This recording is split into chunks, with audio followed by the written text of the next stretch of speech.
भारत की संसद बेहद समृद्ध है, उसके वक्ता भी बेहद समृद्ध हैं। अतीत से लेकर अब तक ऐसे कई वक्ता रहे हैं जिन्हें सुनना बेहतर करता है। उसके पीछे वजह है विषय पर उनकी पकड़, शब्द चयन, यानी वो कहते हैं ना, कोई बात कैसे कही जाए इस पर बहुत कुछ तय हो जाता है। मौजूदा दौर में एक ऐसे ही सदस्य हैं राज्यसभा के प्रोफेसर मनोज कुमार झा। राष्ट्रीय जनता दल से राज्यसभा सदस्य हैं और उनकी शैली, उनकी बोधगम्यता, उनका प्रस्तुतिकरण आकर्षित कर जाता है। वो जब भी कुछ कहते हैं सदन में तो एक बड़ा वर्ग ऐसा है जो बड़ी रुचि से उनको सुनता है। प्रोफेसर हैं, उनका जो अध्ययन रहा है वो दिल्ली विश्वविद्यालय का है। सामाजिक कार्य विभाग में मास्टर डिग्री और पीएचडी है और सामाजिक कार्य जो डिपार्टमेंट होता है दिल्ली विश्वविद्यालय का, उसमें वो 2014 से 2017 के बीच इसके प्रमुख थे। राज्यसभा के सदस्य हैं राष्ट्रीय जनता दल से और उन्होंने राष्ट्रपति का जो हालिया धन्यवाद प्रस्ताव पर जो चर्चा हुई थी उसमें उन्होंने भाग लिया और कमोबेश हर विषय कुछ हुआ। बहुत सबको सदस्यों को समय मिलता है, किसी को कम किसी को ज़्यादा, मगर उस सीमित समय में जैसा मनोज कुमार झा की शैली, उन्होंने अपनी बात कही, बहुत मुकम्मल कही। उनकी बातों में विषय के साथ साथ अक्सर कर शायरी और कविता की पंक्तियां होती हैं।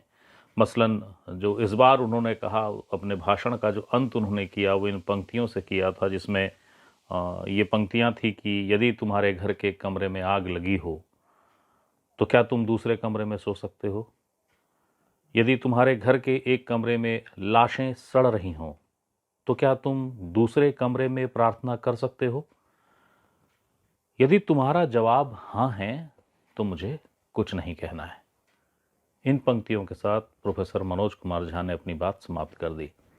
लेकिन जैसा मैंने कहा कि ये उन वक्ताओं में से हैं भारत के संसद के वर्तमान दौर में जिनको सुनना बौद्धिक स्तर को बेहतर करता है। वो बताता है इन सबको सुनना कि किस बात को कैसे कहना चाहिए, कितनी संक्षेप भी, अगर समय बहुत संक्षिप्त हो तो भी उसको इस कदर कहा जाए कि बोधगम्यता उसकी बनी रहे, तारतम्यता बनी रहे। तो मनोज कुमार झा ने राष्ट्रपति के धन्यवाद अभिभाषण पर जो कुछ राज्यसभा में कहा है, जिसका अंत उन्होंने उस कविता से किया, तो उस कविता से आप जरा समझ जाइए कि उनका भाषण या उनका संवाद का तरीका या उनके बात कहने का अंदाज कितनी ऊंचाइयों को छूता है।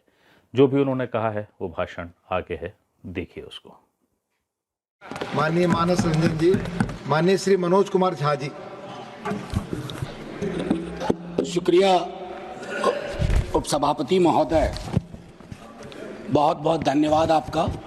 इस अवसर पर मैं महामहिम के अभिभाषण पर अपनी बातें अपने दल की ओर से रखने के लिए खड़ा हुआ हूं। सर, महामहिम के अभिभाषण की परिपाटी से हम सब वाकिफ हैं। इसी सरकार ने नहीं, हर सरकार, उनकी कैबिनेट अभिभाषण तैयार करती है। महोदय, कई परंपराएं हमने बदली हैं। बरबस एक ख्याल आता है कि अगर ये परंपरा, इस पर हम सोचें कि महामहिम अगर विशुद्ध अपने अनुभव, अपनी पीड़ा और कोई ऐसा मैकेनिज्म हो, ये मैं आगे के लिए सवाल छोड़ता हूं। क्योंकि मैं आज सुबह सोच रहा था, माननीय उपसभापति महोदय, अगर धृतराष्ट्र ने महाभारत को संजय की नजर से ना देखा होता तो क्या होता? संजय को कैबिनेट मान लिया जाए। मैं इस संदर्भ में ये बात रखना चाह रहा था। खैर, जाहिद ने मेरा हासिल ईमान नहीं देखा, रुख पे तेरी जुल्फों को परेशान नहीं देखा। तो जो परेशानियां हैं, जो दिक्कतें हैं, वो अगर रिफ्लेक्ट होती हैं सर, तो एक कलेक्टिव विल उस पर काम करेगा सर। दुनिया की कोई ऐसी समस्या नहीं है जिसको हम लोग साझा रूप से हल नहीं कर सकते हो। ये पक्ष विपक्ष का मामला नहीं है। उस संदर्भ में ये बात मैं कह रहा था सर। ये अवसर है, महाकुंभ में जो जाने गई हैं, मैं उनके लिए श्रद्धांजलि व्यक्त करता हूं। अपने सभी साथियों की ओर से। सर, मैं आंकड़ों में जाऊंगा ही नहीं, मैं कोविड के दौर का भी गवाह हूं सर।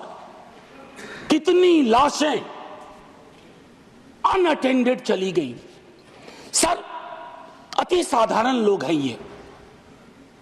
जिंदगी में डिग्निटी चाहिए सर, संविधान भी कहता है, लेकिन मौत में उससे बड़ी डिग्निटी चाहिए। अगर हम डिग्निफाइड डेथ नहीं इंश्योर कर पा रहे हैं सर, तो ये हमारे सामूहिक विफलता है सर।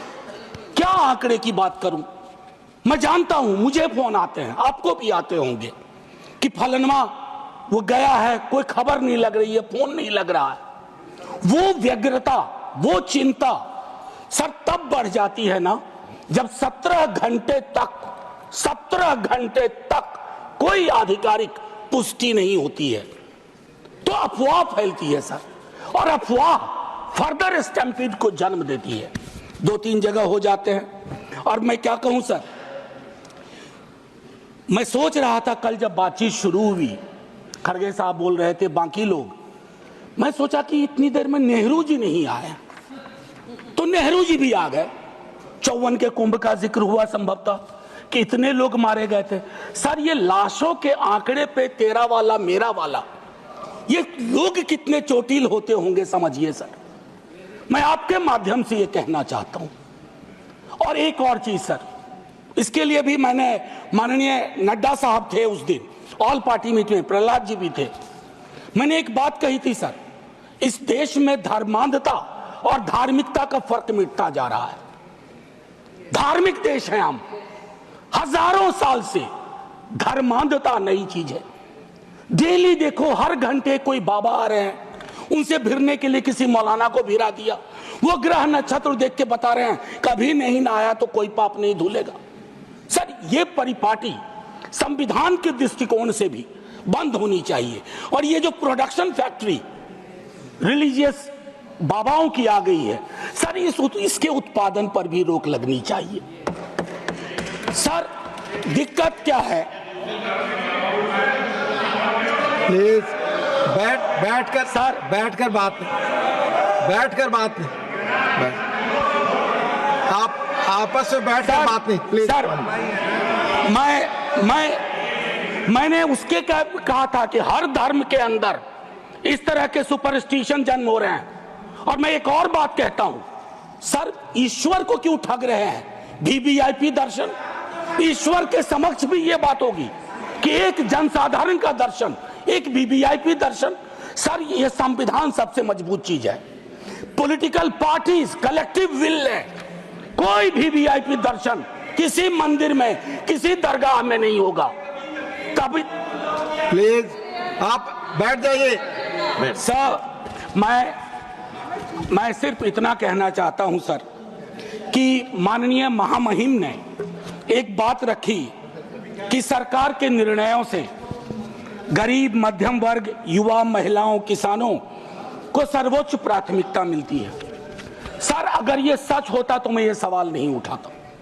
आंकड़े तो हमें उपलब्ध ही नहीं हो पा रहे हैं सर, सेंसस ही नहीं हो रहा, तो बाकी छोड़ दीजिए। हम कास्ट सेंसस की बात करते हैं, यहां सेंसस का एलोकेशन ही देख करके चिंता में पड़ गए हैं कि आखिर कौन सी चिंता है। सर, ये आंकड़े चिंता का विषय है सर। किसान प्राथमिकता में है और किसान से संवाद नहीं है सर। असल में एक बात एक कवि ने कही थी सर, आप मुझसे बेहतर जानते हैं, कि लोहे का स्वाद लोहार से ना पूछो, उस घोड़े से पूछो जिसके मुंह में लगाम लगी हुई है। ये हम पूछना भूल गए हैं सर। मैं एक महत्वपूर्ण मुद्दा जो मैंने ऑल पार्टी मीट में भी कहा था, आय की घोर असमानता, ये हमको आपको आने वाले वर्षों में और परेशान करेगी। बिलियनियर ज्यादा हो उससे विरोध नहीं है, लेकिन ये जो खाई बढ़ती जा रही है सर, वर्ग और जाति का ऐसा खेल हो गया है कि लोगों के बीच में डेप्रिवेशन इंडेक्स, मैं आंकड़ों की बात कर रहा हूं। No cross talk please. आमतौर पर आप झाजी चेयर की सर, मैं सिर्फ ये कहना चाहता हूं, बेरोजगारी, मैं जानता हूं सर, इसका इंस्टेंट सॉल्यूशन किसी के पास नहीं है। मैं ये कहूं कि नड्डा साहब की सरकार बैंडेड लगा देगी, नहीं सर, वो नहीं होगा। लेकिन कलेक्टिव विल क्या है, ब्लूप्रिंट क्या है बेरोजगारी के लिए? उसके लिए पहली चीज होती है सर, एक्नॉलेज इट, मानो कि बेरोजगारी है। Don't cook data.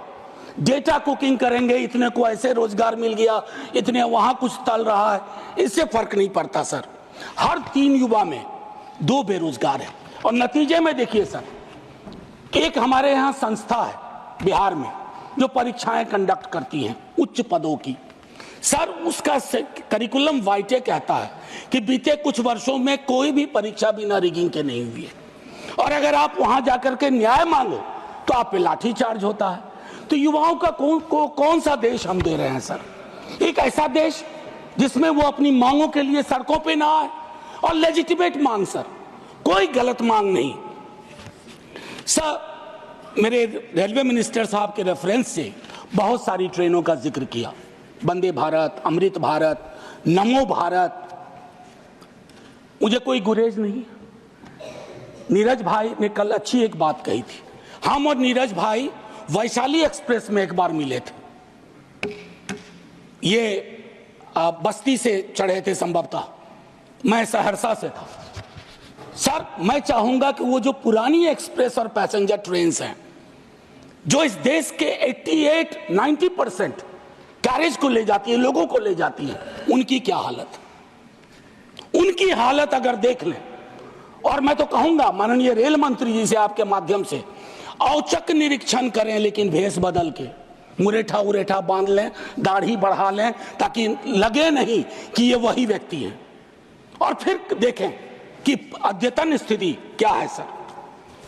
Sir page number 25 में माननीय महामहिम कहती हैं वामपंथी उग्रवाद से प्रभावित जिले कम हो रहे हैं। बड़ी खुशी की बात है। लेकिन एक दक्षिणपंथी उग्रवाद भी है, एक दक्षिणपंथी अतिवाद भी है, और जिसके अंदर संभावना होती है कि वो छद्म राष्ट्रवाद का रूप ले लेता है। उसके बारे में हम क्या सोच रहे हैं, ये भी सर तय करना होगा।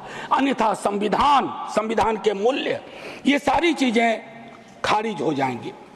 सर पेज नंबर 27 पे पैरा 31 महामहिम कहती हैं 144 करोड़ आबादी के क्षेत्र हैं, भिन्न भिन्न राज्य हैं, भिन्न भिन्न आबादी में भिन्न भिन्न क्षेत्र हैं, भिन्न भिन्न भाषाएं हैं। मेरी समझ में नहीं आया कि हमने रिलीजन को, धर्म को ओमिट क्यों किया इसमें।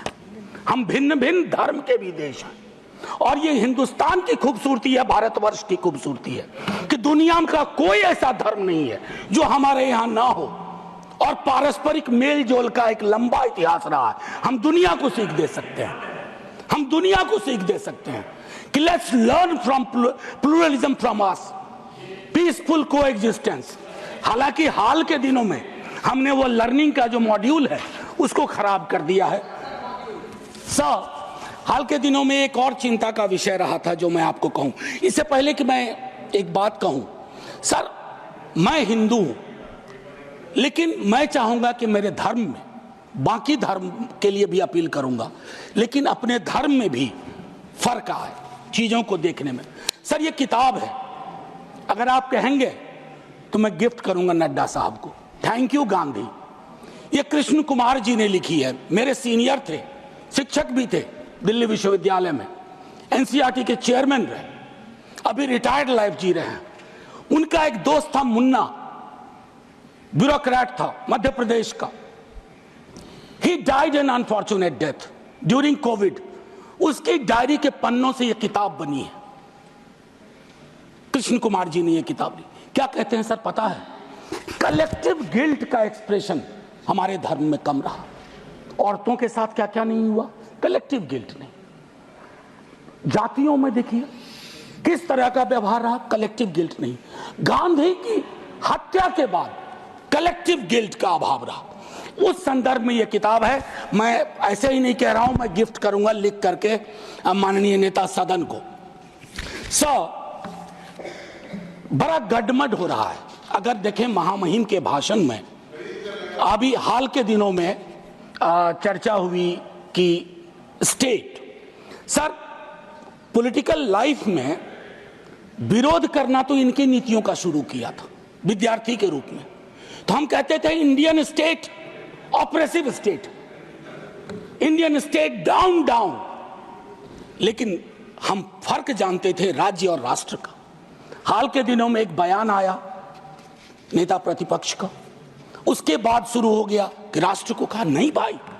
मैं एक पेपर पढ़ाता हूं एमए में, डिपार्टमेंट ऑफ सोशल वर्क में, दिल्ली यूनिवर्सिटी में, उसका नाम है state political economy and governance. उसका पहली यूनिट में कहता हूं there is a difference between nation comma state comma its government. हम तीनों डिस्टिंक्शन को ब्लर कर रहे हैं। मैं राष्ट्र की खूबसूरती के लिए अपने सरकार की आलोचना करूंगा, मैं राष्ट्र की बेहतरी के लिए अपने राज्य की आलोचना करूंगा, लेकिन मैं राष्ट्र के साथ मोहब्बत में हूं इसलिए कर रहा हूं। इस डिस्टिंक्शन को खत्म ना किया जाए सर। एक चीज 2022 के अगस्त महीने में हमारे बिहार के मुख्यमंत्री जी की अंतरात्मा जागी, हम साथ आए। साथ आने से सर कुछ फर्क पड़ा, 5 लाख नौकरियां मिली, युवाओं में जोश आया। दूसरी चीज ज्यादा महत्वपूर्ण है सर, दूसरी चीज ज्यादा महत्वपूर्ण है, चलिए उस पर ऐतराज है बाद में बात करेंगे। दूसरी चीज ज्यादा महत्वपूर्ण है, 3.5 लाख प्रक्रियाधीन के बाद जातिगत सर्वेक्षण हुआ सर। प्रधानमंत्री जी तक वो डेटा है, हमारे नेता सदन के पास भी वो डेटा होगा, वित्त मंत्री साहिबा के पास वो डेटा है, लेकिन उस डेटा के आधार पर बजट क्यों नहीं बनता है? वो 9वीं अनुसूची में क्यों नहीं शामिल किया जाता? सिर्फ इसलिए कि क्रेडिट नेता प्रतिपक्ष तेजस्वी को मिल जाएगा। आरक्षण का प्रावधान बढ़ाने की बात तो सिर्फ इसलिए कि क्रेडिट आप ले लो, उनको क्रेडिट नहीं चाहिए, क्रेडिट का कॉपीराइट फ्री आप ले लो। लेकिन फिर उनकी अंतरात्मा अचानक सो गई सर। अब जब सो गई तो अब जाग नहीं रही है। एनीवे सर वो अलग मसला है सर। आप निजी टिप्पणी नहीं कर सकते सर, मैंने किसी का नाम भी नहीं लिया। आपने पहले नाम लिया, प्लीज आदि। मैंने नाम लिया था, नाम हटा दीजिए, कहिए मेरे मुख्यमंत्री। नहीं, ठीक है सर। सर इससे क्या होगा ना कि हकीकत भी समावेशी होगा। सर एक चीज जो मैं कहना चाह रहा था कि हाल के दिनों में अभी भी जब हम जिक्र कर रहे थे तो उसमें ये चीज कही कि जो मैंने कहा कि धर्म का जिक्र नहीं है, तो सर वक्त पे बहुत चर्चा हो रही है। इतनी कोशिश रहे, don't throw the baby with the bath water. बच्चे के गुसल के पानी के साथ बच्चा ना फेंक दीजिए। बस मैं इतना कहूंगा, 14-25 का उल्लंघन ना हो, आर्टिकल 14 और 25 का, इतना कहूंगा। और एक चीज सर और कह करके अपनी बात खत्म ही करूंगा। सर मैं दिल्ली विश्वविद्यालय में पढ़ाता हूं, अभी यूजीसी का ड्राफ्ट रेगुलेशन आया, यह भी मैंने ऑल पार्टी मीट में कही थी, हमारे दोनों माननीय मंत्री जी वहां थे, हाँ हमारे साथी लोग सब थे, इन्होंने भी रेज किया। सर ड्राफ्ट रेगुलेशन मैं चाहूंगा आप पढ़िए। सर ये विश्वविद्यालयों की मौत की इबारत है। It's going to be an obituary for the university system at it exist today. It's anti teacher, anti university and anti federalism, anti student. क्यों ये कह रहा हूं मैंने एक अंग्रेजी दैनिक में लेख लिखा इसके बारे में। सर विश्वविद्यालय का हूं, पीड़ा होती है। क्या बनाना चाह रहे हैं विश्वविद्यालय का? विश्वविद्यालय में विश्व शब्द महत्वपूर्ण है, वैश्विक वर्ल्ड व्यू उसका क्या है? नैरो है या व्यापक है? अगर नैरो है तो फिर क्या जरूरत है? या कहीं ये प्लान तो नहीं है कि पूरी की पूरी शिक्षा की व्यवस्था हम निजी हाथों में सौंप दें, ताकि आपके तो स्कूल के नाम भी मैंने कई बार आपत्ति दर्ज की है, Eklavya model school. Sir Eklavya के नाम पर, एकलव्य को प्रताड़ित चरित्र मानता हूं, प्रताड़ित था वो, सिस्टम का पार्ट नहीं था। इसलिए सर मैं चाहता हूं कि पूरी व्यवस्था उस अनुसार से हमें देखनी चाहिए। सर एक चीज कहूंगा इसमें, अगर मैं 2-3 छोटी छोटी चीजें सर, आंगनवाड़ी, सहायिका, आशा, ये हमारे कैरियर्स हैं, हमारी सारी स्कीम को ढो रहे हैं। उनका मानदेय क्या है? उनका मानदेय चिंता का विषय है। सारी स्कीम को वो कैरी करते हैं। एक तो वैकेंसी है, ऊपर से उनके मानदेय में कोई बढ़ोतरी नहीं, तो एक स्टैग्नेशन है सर, कंप्लीट स्टैग्नेशन है। उनके लिए सोचा जाए, उनके बारे में, उनके कार्य के अनुरूप चर्चा हो। सर, टीचर की वैकेंसी, मैं तो अपने यहां से भी वाकिफ हूं, विश्वविद्यालयों की बात नहीं करूंगा। एक श्वेत पत्र आना चाहिए, एससी एसटी ओबीसी रिजर्वेशन की क्या अद्यतन स्थिति है विश्वविद्यालयों में, आईसीएसआर इंस्टीट्यूशंस में। सर, लोगों की आंखें फटी रह जाएंगी।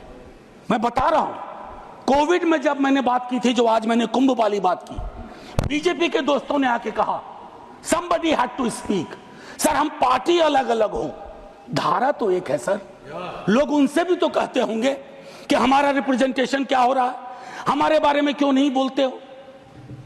सर, ये मैं समझता हूं एक श्वेत पत्र आना चाहिए। मैंने पूरा आंकड़ा था, आंकड़ा मैं हाँ सर, अब नहीं, ये उचित नहीं होगा, क्योंकि सेंट्रल हॉल में वो अद्भुत जगह थी। सर, बस खत्म कर रहा हूं। सेंट्रल हॉल में एक अद्भुत जगह थी जहां लोग कटिंग अक्रॉस पॉलिटिकल पार्टी आते थे। ये अवसर नहीं है उसके लिए वकालत करने का, लेकिन मैं कहूंगा कि सेंट्रल हॉल नुमा एक चीज बेहद आवश्यक है। तब सर ये पार्लियामेंट में डेडलॉक नहीं होगा। डेडलॉक तोड़ने की सबसे खूबसूरत जगह सेंट्रल हॉल थी। खैर, एनीवे सर, मैं ये कहना चाहता हूं, टीचर शॉर्टेज, छोटा एक उदाहरण दे रहा हूं, सोल्यूशन। शिक्षा प्रेरक हजारों की संख्या में पार्ट ऑफ ए प्रोग्राम था, आज वो खाली बैठे हुए हैं, आप उनको एम्प्लॉय करो। डीएलएड आप ही की सरकार का प्रोग्राम था, डीएलएड आप ही की सरकार का आइडिया था। आपने क्या किया? डीएलएड के बाद न्यायालय के इंटरवेंशन के बावजूद, बस खत्म कर रहा हूं सर, बावजूद उसको आपने दरकिनार कर दिया। तो मैं माननीय महामहिम के, जब मैंने शुरुआत की थी सर, एक लाइन कह के खत्म करूंगा और मैं सर्वेश्वर से खत्म करूंगा, और ये मैं अपने सब के लिए कह रहा हूं। यदि तुम्हारे घर के एक कमरे में आग लगी हो तो क्या तुम दूसरे कमरे में सो सकते हो? यदि तुम्हारे घर के एक कमरे में लाशें सड़ रही हो तो क्या तुम दूसरे कमरे में प्रार्थना कर सकते हो? यदि तुम्हारा जवाब हां है, मुझे तुमसे कुछ नहीं कहना है। जय हिंद सर।